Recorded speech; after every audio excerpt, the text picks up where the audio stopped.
engendró a Roboam.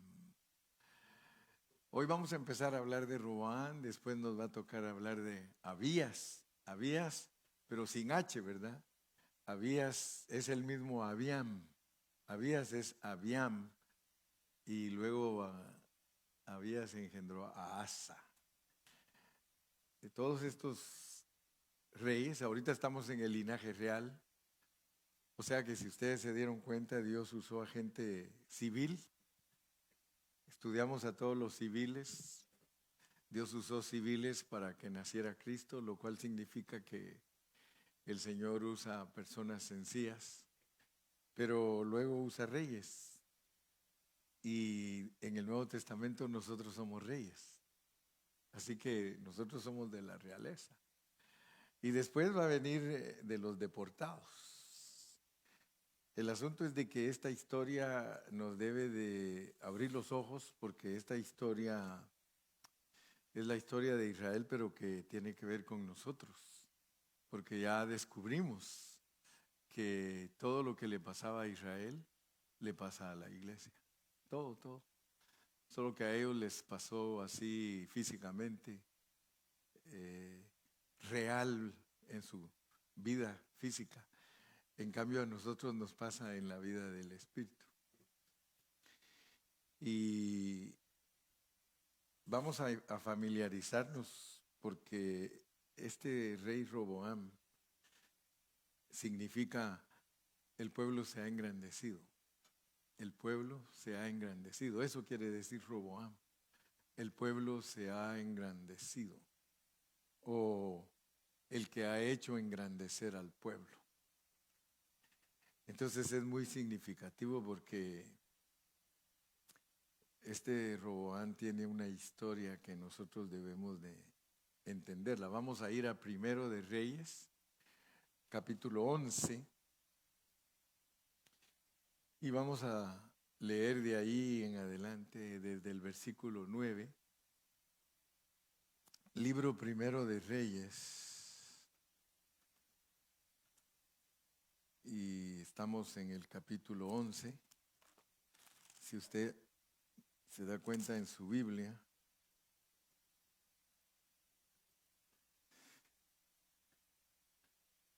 Primero de Reyes 11, y vamos a ver al papá, ¿verdad? Porque 3 reyes, Israel tuvo 3 reyes cuando ellos eran 12 tribus. O sea que estaban todo el pueblo estaba unido. Tuvieron a Saúl, tuvieron a David y a Salomón. Cada uno de ellos gobernó 40 años. O sea que el número 40 en la Biblia es prueba de toda la vida. Quiere decir que Dios probó los corazones de esos reyes. Y para nosotros es muy significativo porque durante esos 120 años el pueblo de Israel estaba unido. No había pasado nada, el reino estaba unido, aunque Saúl fue mal rey, David fue asesino y adúltero, y Salomón se casó con 300 mujeres y tuvo 700 concubinas. Y al leer la historia de Salomón, dice que Jehová se enojó contra él, por cuanto su corazón se había apartado de Jehová Dios de Israel, que se le había aparecido 2 veces. Entonces, para nosotros, ejercitando nuestro espíritu, tenemos que ver la unidad de la iglesia. Amén. Tenemos que ver la unidad de la iglesia, y Dios nos la enseña desde el principio del pueblo de Israel. O sea que Dios nos pone a un pueblo de Israel unido para mostrarnos que la iglesia empezó unida. Amén. O sea que con toda autoridad podemos decir que los primeros 120 años de la iglesia fueron tremendos. porque no habían dos grupos ni tres, sino que la iglesia estaba pura. 120 años. Porque usted ya entendió que las figuras le dan la revelación divina, ¿verdad? Entonces, 340, ¿verdad? Esos 120 años la iglesia, solo imagínense cómo era, porque el último de los apóstoles, que fue Juan, se murió allá por el año 100. Y todavía después del 100 anduvo Pablo aquí, así que Pablo complementó esos 120 años.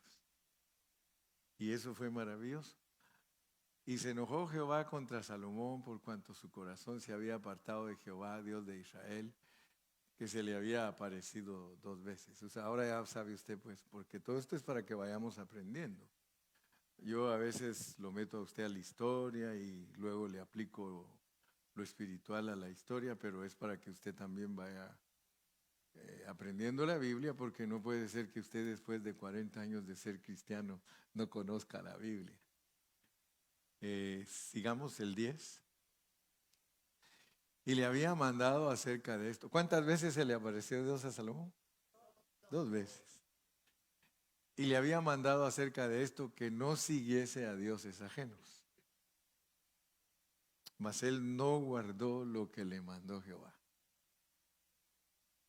Y a nosotros nos extraña, ¿verdad? Que Dios, aun cuando nosotros somos así todos descuidados y distraídos, porque Dios dice que él fue buen rey. Dios dice que Salomón fue rey, buen rey. Y se fue hasta con dioses ajenos. Así que usted no se asuste de lo que le pasa. Tampoco quiere decir que se vuelva acomodado, porque va a perder cosas. Versículo 11. Y dijo Jehová a Salomón: por cuanto ha habido esto en ti, y no has guardado mi pacto y mis estatutos que yo te mandé, romperé de ti el reino. O sea que Dios nos habla, somos reyes, pero si nosotros no nos apegamos a la palabra de Dios, el Señor va a romper el reino. O sea que nosotros somos reyes, pero Él nos puede quitar el reino. Y lo entregaré a tu siervo. Lo entregaré a tu siervo. Versículo 12. Sin embargo, no lo haré en tus días por amor a David tu padre. Lo romperé de la mano de tu hijo. Pasemos ahora al 12. Primero de Reyes 12, del 1 al 17.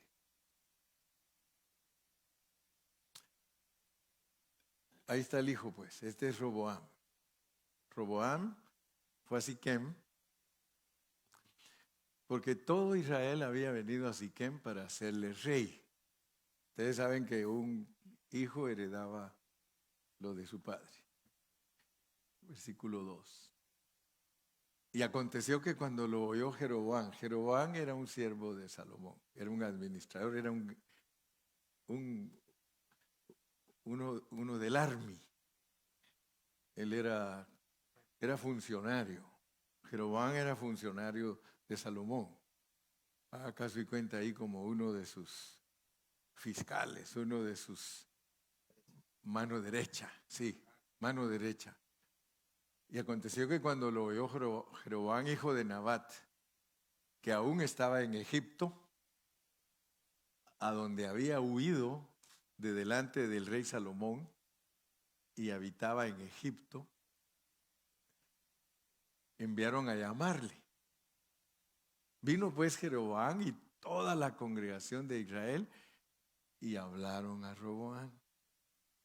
Vamos a ver qué impacta en nosotros esta historia, qué es lo que Dios quiere revelarnos, porque Dios nos quiere usar para dar a luz a Cristo.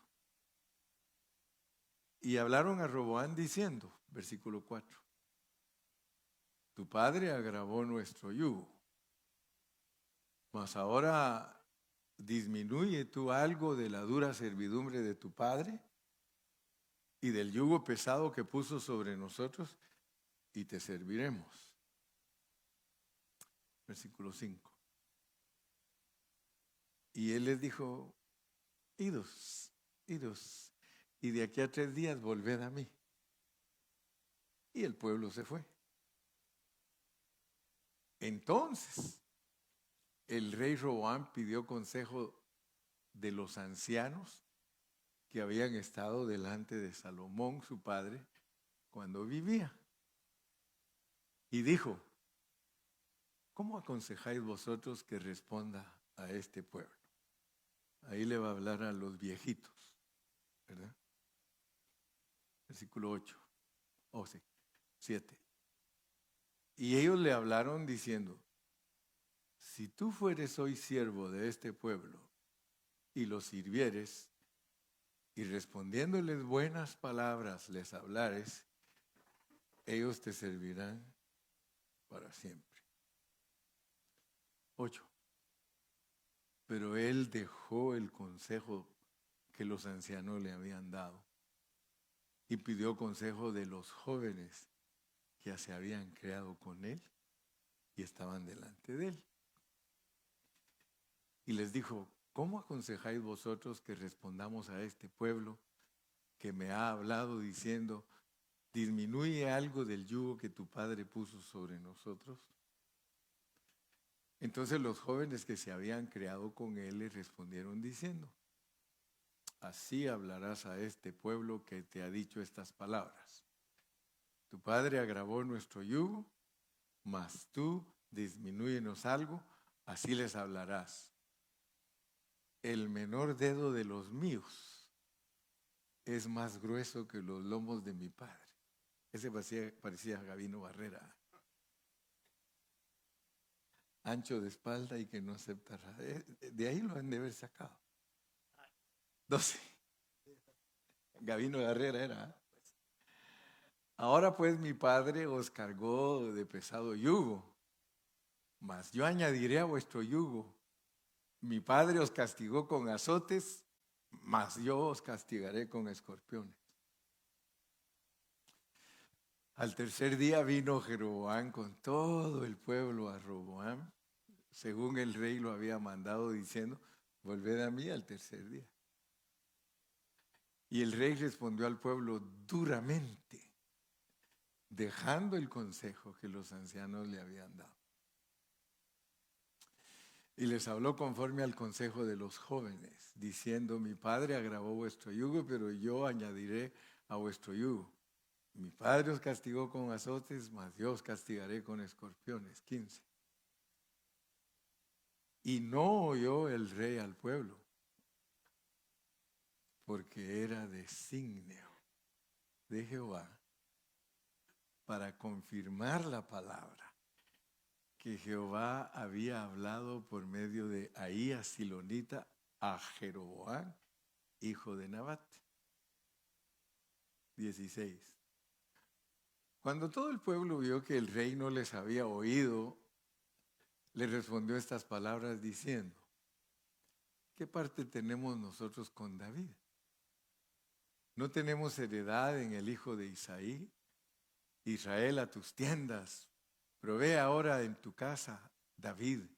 Entonces Israel se fue a sus tiendas. Pero reinó Roboam sobre los hijos de Israel que moraban en las ciudades de Judá. Yo quiero que ustedes vean pues que si volvemos a leer Primero de Reyes 11:13,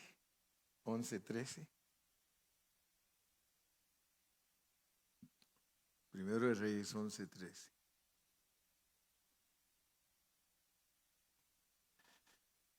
Pero no romperé todo el reino, sino que daré una tribu a tu hijo. ¿Cuántas tribus tenía Israel? ¿Cuántas le dieron a Roboam? Una. Le dieron Judá. Entonces, al romper Dios el reino, a Jeroboam le dio 10. Porque ahí se recuerdan que había una tribu que se llamaba de Leví, eran los sacerdotes. Y ellos tenían que regarse entre todo el pueblo. Entonces, yo quiero que ustedes vean que de las 12 tribus, hay una tribu que se quedó con David. Hay una tribu que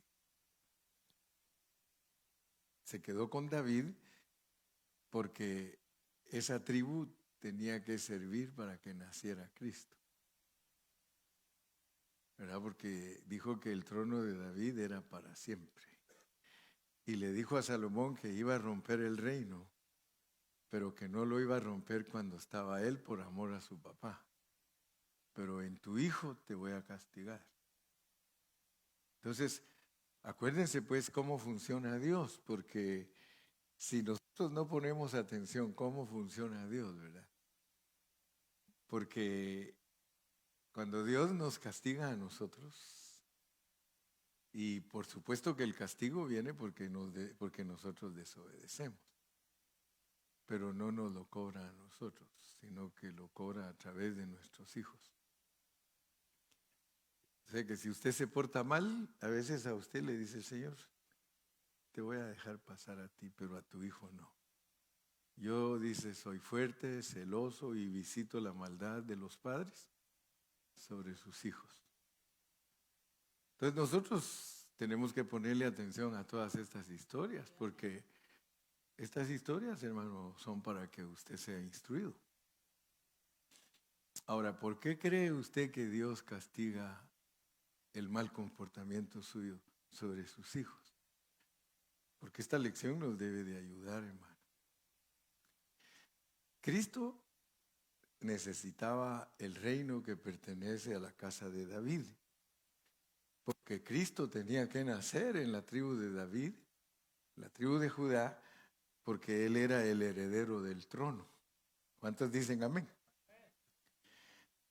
Si todo el reino hubiera sido disuelto, si Dios hubiera deshecho totalmente todo el reino, nada hubiese quedado para permitir a Cristo que naciera como heredero real del trono de David. Así que Dios preservó una de las tribus para David, y aparentemente preservada para David, pero la realidad era que Dios la preservó para Cristo. Entonces, por favor pónganme mucha atención, porque esta lección de hoy nos debe de ayudar para que nosotros cuidemos a nuestros hijos. Yo conozco mucha gente rica en Guatemala, mucha gente rica, y si ustedes leen la historia de esa gente que es multimillonaria, billonaria, todos sus hijos siguieron los negocios que ellos empezaron. Y si usted ahora los mira, esos hombres son riquísimos. En Guatemala son empresarios riquísimos. Pero también hay familias que nunca se superaron, porque sus hijos no siguieron lo que sus padres empezaron. Yo conocí a compañeros que estudiaron conmigo. Sus papás querían que ellos llegaran a ser personas profesionales, que llegaran a ser personas que tenían visión. Y muchos de ellos los mandaron a estudiar. Pero ellos, después de que estudiaron, en vez de seguir el trabajo que empezaron sus padres, yo me recuerdo, uno de ellos era profesional. Su papá era doctor y él se graduó de doctor. Pero en vez de seguir el trabajo que empezó su papá, un doctor buenísimo, para que él llegara a ser un doctor mejor que su papá, él decidió hacer películas. Y no lo digo por ti. Echó a perder todo lo que su padre, porque nunca le fue bien haciendo películas. ¿Por qué estoy hablando de esto? Porque Roboam, cuando le preguntó a los ancianos, eso sí lo hizo bien, pero él se dejó llevar por todos sus compañeros. Ahora, yo quiero decirle a todos los jóvenes que nosotros los amamos. Jóvenes, el hermano Carrillo los ama a ustedes. Pero yo pienso que algunos papás no aman a sus hijos en una forma normal. Porque muchos padres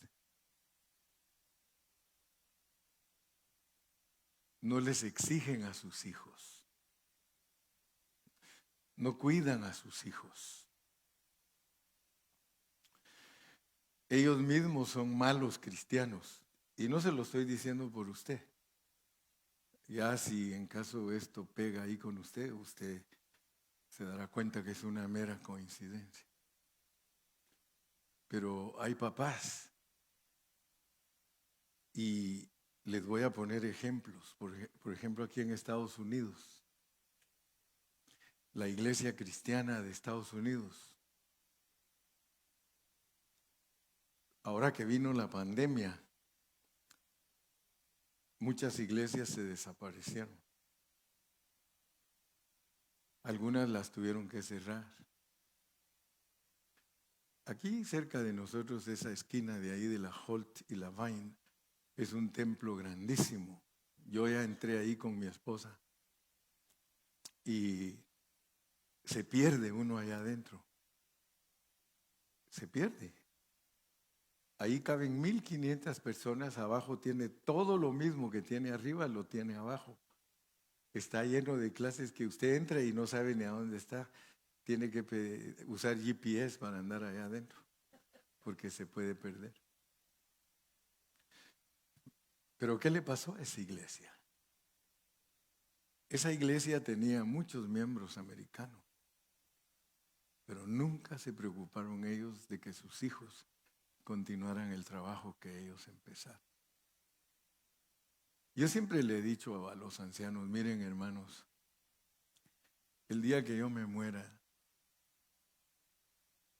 si ustedes no son pilas, esto se va a acabar. Porque yo miro jóvenes que son hijos de ustedes, que ellos no tienen ni el más mínimo deseo de servir a Cristo. Y eso a mí me da tristeza, porque nos va a pasar las de Roboam. Cuiden a sus hijos, hermanos, porque si sus hijos no siguen esta iglesia, usted y yo nos morimos y esto se muere. Y ya muerto yo voy a decir, mejor me hubiera quedado yo con el dinero que dejárselos a ellos. Pero si esto se acaba después que yo me muero, hubiera sido mejor que me comprara una casa. Pero muchos de los muchachos de ustedes tienen la culpa. Porque si ellos no siguen esta iglesia, es porque todos nosotros no tuvimos una pasión. Yo la puedo tener, hermano. Y le doy gracias a Dios por mis hijos. Porque mis hijos tienen la misma pasión que yo. Yo le doy gracias a Dios por Aura. Ella tiene una pasión por esta iglesia, hermano. Por los niños. Ella da su vida por los niños.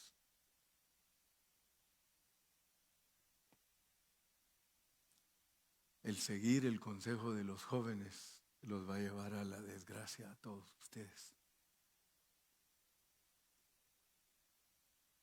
No sigan el consejo de los jóvenes, hermano. Yo les dije la vez pasada, el joven con el joven se lleva. Pero una iglesia donde los jóvenes no respetan a los viejitos es una iglesia que va a desaparecer. Porque los jóvenes tienen que continuar el trabajo. Solo imagínense ustedes lo que le ha costado al hermano Carrillo llevar esta iglesia hasta donde está. Y que ustedes no la lleven, hermano. Ustedes van a ser responsables y el reino se los van a quitar a ustedes porque a mí me lo dieron.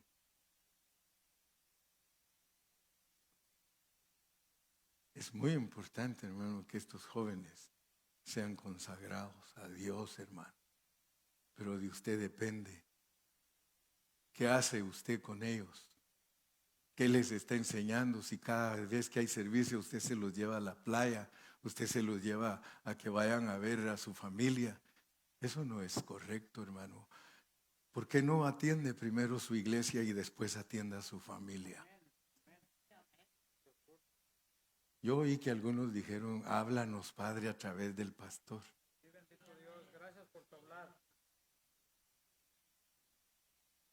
Así que la iglesia es exitosa, el reino de Dios es exitoso cuando los jóvenes toman el consejo de los ancianos. Los que me conocen a mí por años, yo les he dicho, hermanos, si nosotros nos apasionamos por las cosas de Dios, nosotros vamos a ser exitosos. Y no solo el hermano Carrillo. Yo me moriré, hermano, pero ustedes quedan en el éxito. Por eso me gusta cuando Iván dice, hermanos, no debemos echar a perder el trabajo que el hermano Carrillo hizo. A veces hasta dicen, ya se está despidiendo el hermano Carrillo. Pues voy a estar como aquel que te vas y te vas y te vas y no te has ido. Pero yo los hago responsables delante de Dios a todos ustedes. Porque de ustedes depende qué clase de hijos van a haber aquí cuando ya no estén los viejitos. Ustedes van a ser los encargados. Y qué pena, hermano, qué pena que muchos de ustedes no son, como dicen en inglés, dependables. Dios está esperando que ustedes sean dependables. Que no nos quiten el reino, hermanos. Porque el reino lo van a quitar sobre los hijos. Esas congregaciones se acabaron, hermano. Todos ellos vinieron con pasión. Ellos construyeron templos grandísimos. Ellos tuvieron su avivamiento, hermano. Decía Iván, no echemos a perder. Él lo ha dicho. Y por eso yo le digo, de ti y de los ancianos va a depender que esta iglesia siga. Pero de los papás que tienen a sus hijos jóvenes va a depender si hay predicadores o no hay. Porque yo miro a muchos de los hijos de ustedes que no veo en ellos predicadores. En algunos tal vez sí. Pero es porque ustedes no están apasionados. Apasionense. Dios dividió el reino. Dios dividió el reino, hermano. Y puede ser que por amor al hermano Carrillo deje tal vez algún anciano con un grupo de ustedes. Porque muchos, según yo veo, se va el hermano Carrillo y esta iglesia se divide. Yo ya no quiero oír a fulano ni a sutano. Oía al hermano Carrillo, pero imagínense, son profecías, hermano. Esto es para que usted abra sus ojos. Yo no lo dejo muy cómodo a usted. El día que me muera no lo dejo cómodo. Lo dejo responsable de que este trabajo no se vaya a devolver dos reinos. Roboam por un lado y Jeroboam por el otro. Y fíjese que llama la atención, hermano, porque ¿qué le parece a usted? Mire, hubieron 43 reyes, 21 de Judá y 22 de Israel. Y fíjense pues, fíjense cómo funciona este asunto. De todos los reyes de Israel, porque suena bonito Israel, porque Israel es un nombre universal, hermano. Y fíjese, a 10 tribus le dio el nombre de Israel. Y solo a una le llamó Judá.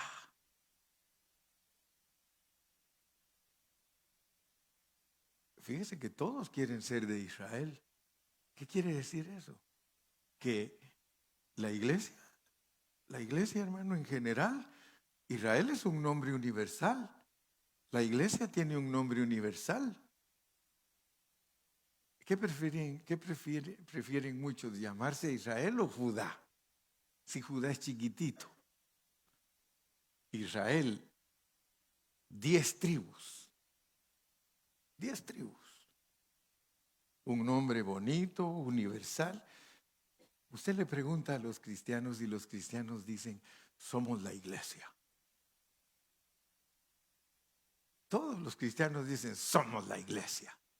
Pero ¿qué le parece que Dios dice, solo Judá? 22 reyes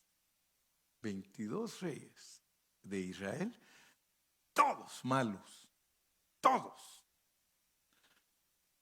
De Judá, solo 8. A veces te cuento los dedos, porque ya como ya uno ya de viejito dice 8 y está marcando 9. Solo 8 reyes de Judá fueron buenos. 13 reyes de Judá fueron malos, igualitos a los del reino del norte. Entonces yo quiero que usted se dé cuenta, hermano, porque después de esa división, después que se dividió el reino con Roboam, que fue el que no siguió el consejo, fíjese que todo el reino se lo quería dar porque Jeroboam vino. Jeroboam vino con todo el pueblo y le dijo, si tú nos escuchas y tú nos alivianas las cargas y tú nos hablas bien, seremos servidores tuyos para siempre.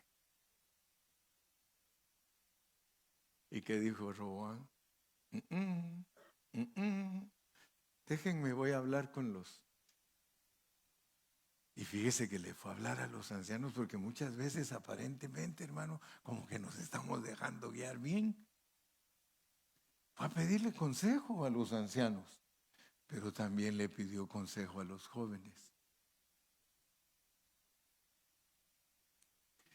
Jóvenes, hermanos, matrimonios jóvenes, no se junten mucho ustedes sin tener ancianos al lado de ustedes. Yo le doy gracias a Dios. Hace poquito tuvieron una reunión en la casa de mi hija y mi hija me insistió que yo estuviera ahí. Y ella no había oído este mensaje.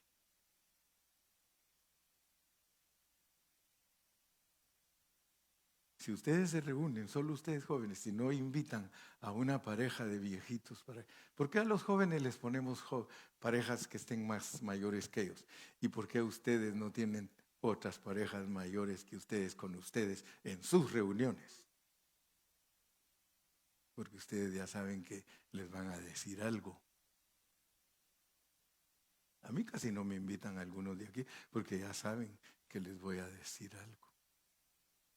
No que dicen pues, ya se fue el pastor, a bailar todos.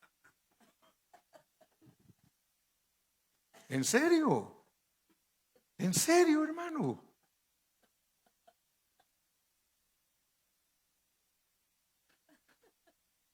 Fíjese que muchas veces, muchos se juntan, pero no quieren que estén los ancianos porque ya saben que los ancianos no hacen lo que ellos hacen. ¿Ah? Por eso no nos invitan. ¿sí? Pero a mí no me molesta que no me inviten, hermano, porque los que se la pierden son ustedes. Cuando Dios los juzgue, los va a juzgar porque hacían cosas que no querían que los ancianos supieran.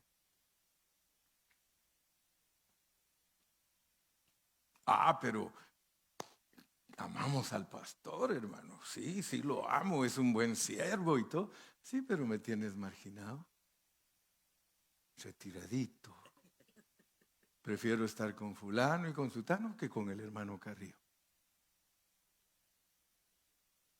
Ahora ni Gilmar dice cierto. Sí, porque regularmente Gilmar emocionado dice ¡cierto!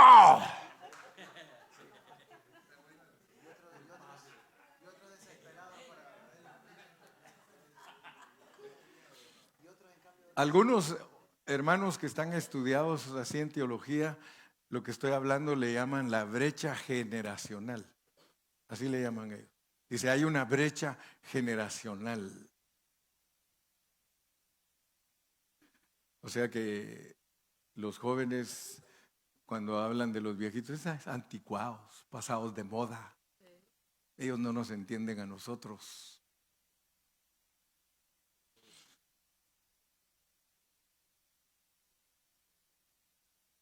2024, invítame a estar contigo. Invítame. El pastor no viene. Invítame así como hacías antes. Antes, algunos de mí antes me invitaban. Venga, pastor, esté con nosotros. Pero desde que se juntan unos por ahí, hermano, con otro, ya no quieren a los ancianos, no los quieren. No, hoy no vinieron. No, hermano, esta es una amonestación, hermano. Esto se llama amonestación. Ustedes van a decir que el hermano Carrillo es aprovechado y que se aprovecha de la palabra. ¿Y pues de qué me voy a aprovechar si yo soy el predicador? Ahí está escrito. Yo solo estoy aplicando la palabra de Dios a nuestro comportamiento. ¿Sí? A veces me dan ganas de no decirles nada, pero no puedo, hermanos.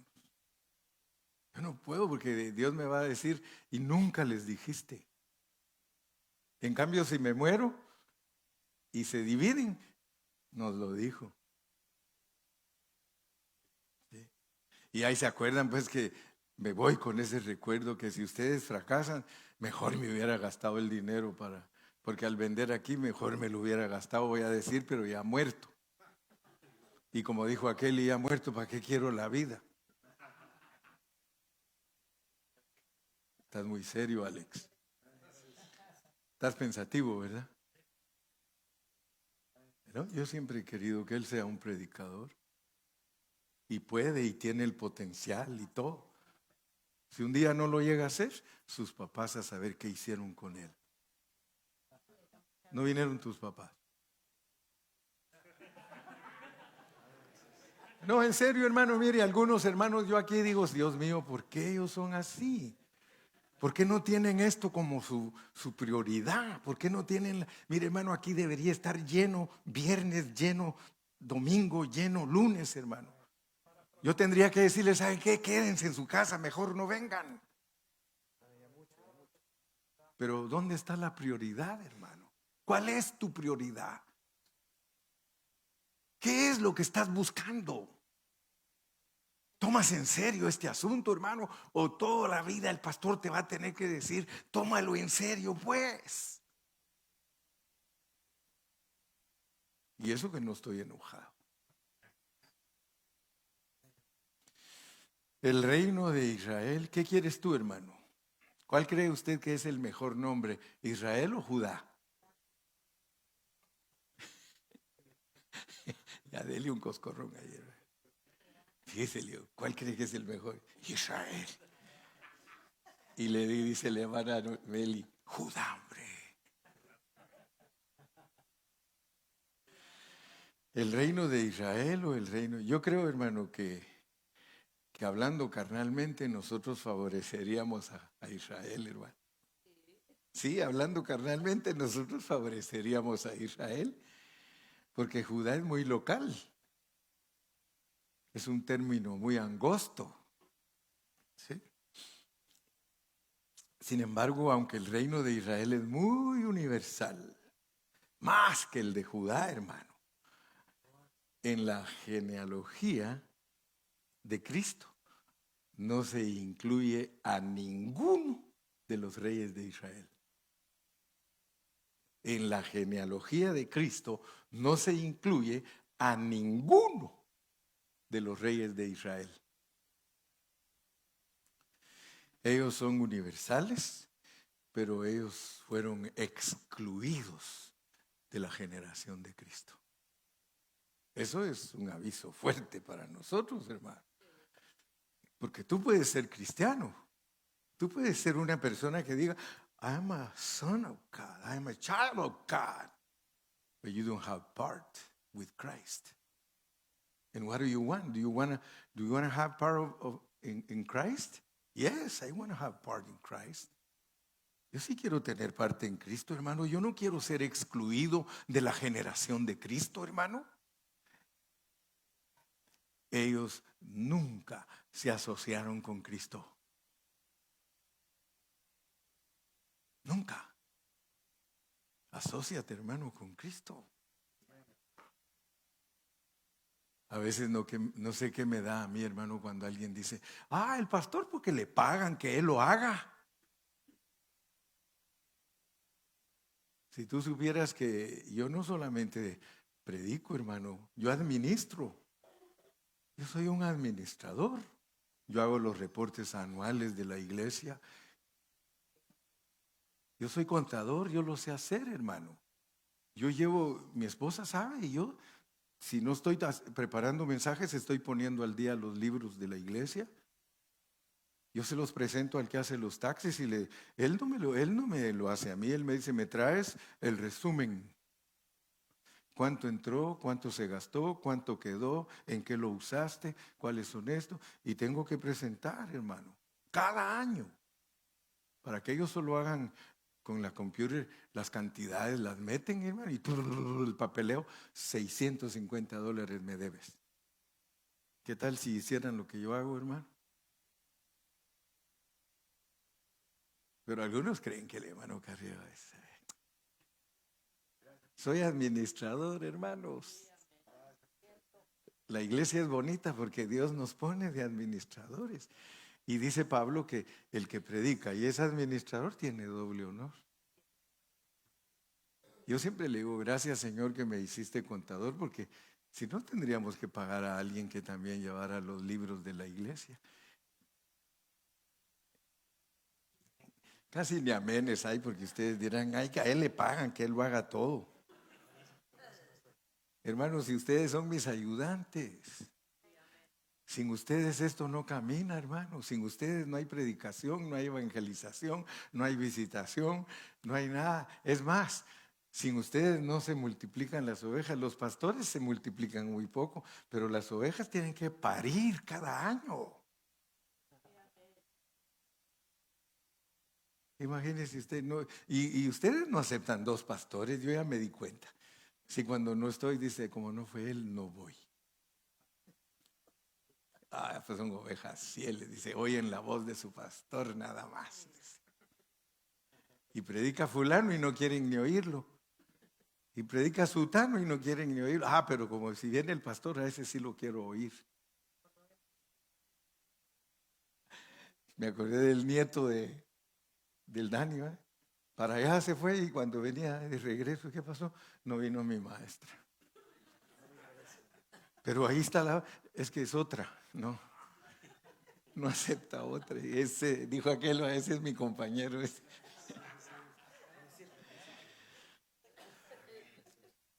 Hermanos, yo ya terminé de predicar. Y yo espero en Dios que Dios le haya tocado a usted su sensibilidad y su espíritu. No se moleste con el pastor, hermano, porque yo solo soy el cartero. Yo solo traigo las cartas, hermano. Este cuadro, como también los otros cuadros del Antiguo Testamento, hermano, fueron escritos para nuestra instrucción y son tipo de lo que ocurre en el Nuevo Testamento. Nosotros vemos los mismos asuntos hoy en día, hermano. En principio, cuando comenzó la iglesia del Nuevo Testamento, todos los hermanos eran uno, hermano. Pero a cierto tiempo, la iglesia se dividió no en dos partes, sino en 1,500, 2,500, 3,500 partes, hermano. Ellos eran el pueblo de Dios, pero no estaban alineados a Cristo, hermano. ¿Qué significa eso? Y con esto termino. Estar fuera de la línea de Cristo significa que aunque ustedes son el pueblo de Dios, ustedes no están por Cristo ni para Cristo. Todos nosotros somos cristianos y todos somos el pueblo de Dios, pero ¿somos realmente puros? ¿Somos absolutamente para Dios o somos para algo más? Tú eres diácono, hermano. Respeta tus turnos. ¿Por qué no estás aquí cuando debes de estar? Respeta las cosas de Dios, hermano. Van a castigar a tus hijos. ¿Para qué te metiste a este negocio si no hiciste cuentas antes de meterte? Dice que ¿por qué no se hacen cuentas para ver si vamos a terminar la torre? Dice que cuando le vamos a hacer frente al enemigo, ¿por qué no hacemos cuentas si tenemos parque para hacerle guerra? ¿Aló? Si usted es algo aparte de Cristo, entonces usted no está alineado con Cristo, hermano. Y por esa razón, uno de los reyes del norte, siendo universales, fue incluido en la generación de Cristo. Arrepiéntase, todavía tiene tiempo, todavía va en el camino. Dice, entre tanto que vas en el camino, arréglate. Va a venir el tiempo que ya no vas a poder, hermano, y ya no vamos a estar nosotros aquí. Y vas a lamentarte y vas a decir, ¿por qué no hice caso? Dios nos va a juzgar a todos, hermano. Y nos va a juzgar por la administración de esta iglesia. Porque aquí todos somos siervos. Todos. Ocupa tu lugar. Ocúpalo. Pero no lo descuides. Yo a algunos con cortesía le digo, usted no viene a orar. A usted no lo vi el viernes. A usted no lo vi el domingo. ¿Qué pasa con usted? Imagínese que yo hiciera lo que ustedes hacen, no venir. Y hoy no hay predicación, hermanos, porque no vino el pastor. Usted me encuentra aquí todo el tiempo. Y algunos pues se enojan conmigo porque hasta les he dicho, no te enojes, no te enojes, no te conviene. Porque cuando los exhorto, algunos se ponen con cara de martillo. Quisieran pegarme, sí, hermano, quisieran pegarme, porque los estoy exhortando. ¿Cuántos reciben la exhortación? ¿Usted la recibe? Que Dios lo bendiga. Padre, Señor, yo te doy gracias en esta noche, porque yo no soy siervo de los hombres. Señor, yo soy siervo tuyo y cuando uno es siervo tuyo, Señor, no tiene temor que le hará el hombre. Señor, he entregado tu palabra con responsabilidad y con seriedad. Ahora solo te ruego que toques los corazones y que los corazones se vuelvan a ti, pero con una responsabilidad genuina, con una absolutez para ti, Señor, que ya dejen de estar jugando a la iglesita. Señor, en el nombre precioso de Jesús te lo ruego y a ti doy la gloria y la honra ahora y siempre. Y el pueblo de Dios dice, que Dios me los bendiga y me